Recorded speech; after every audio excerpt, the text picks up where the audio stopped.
Hey guys, I thought I would share some information regarding the Goblin Brine video, just some behind the scenes stuff. So the well on the inside is actually a 8-litre glass dispenser that I got from Target. It does come with a stand, which I didn't use, and the whole thing costs about $20 to $25 Australian. I wrapped some large sheets of black card around the dispenser, as you can see here. Sorry, this is the only time-lapse video that I have of the project. I got hyper-focused and kept forgetting to record the process.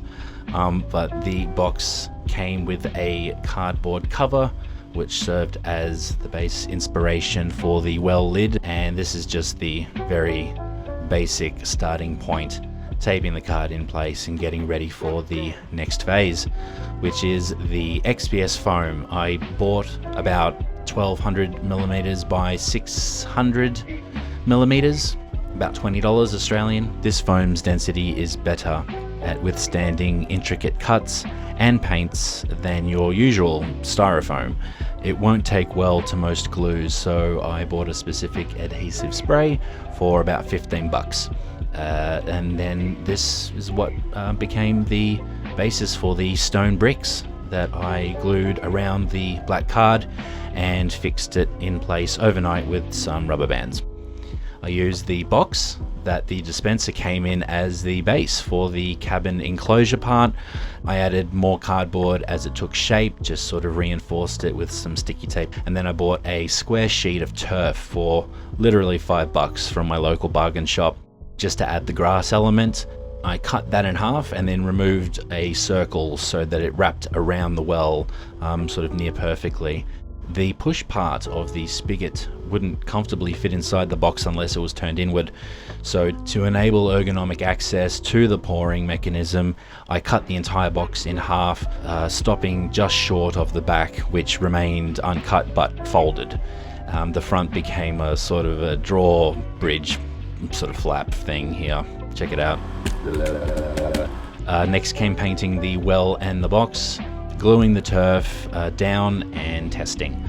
I then cut a large circle out of the foam, and within that made a cavity to make room for the dispenser lid, and then glued it together, which made for a really nice snug fit, as you can see here.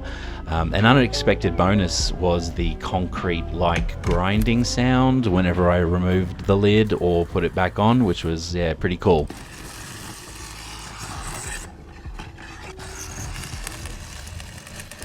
I added more cardboard to the box to reinforce it, but also incorporating the lattice from under the cabin, as well as the number of the cabin in the movie B4. Added another coat of paint to the well so that it wasn't just this sort of dark blue black, had a bit more natural look to it. Added some more cuts, of course, along the way. Naturally, the lattice took a really long time because the scalpel I had intended for that project had gone missing up until the very last minute. And just a quick shout out, this photo was taken by Joshua Meyer. This is the plaque in front of the ring cabin. I added the leftover turf from the cut circle to the surface area for more density, and lightly spray painted it as well with green to just vary the tones and make it look a little less artificial. I added subtle chips and cuts to the lid. There's nothing too drastic. In the movie, Sadako's well is very minimal. It's like almost like a pipe, and the only thing of note or personality is this chip that sort of lingers around the top.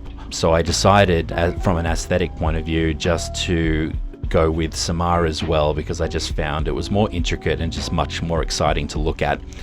So that's pretty much it. If you have any questions, I'd love to hear from you. I'm really glad I got that out of my system. I am going to come back and repaint the brown with a much lighter, grainy, matte tone, because that's the only thing left that I really am not happy with 100%. But other than that, it was a lot of fun, a big challenge. I don't think I've ever set out to do something of this sort of scale for fun, or for a minute 30 of footage. So I'm really proud of myself for committing to it rather than let it be a idea that ultimately fizzles out or is given up on halfway. So thank you very much for watching.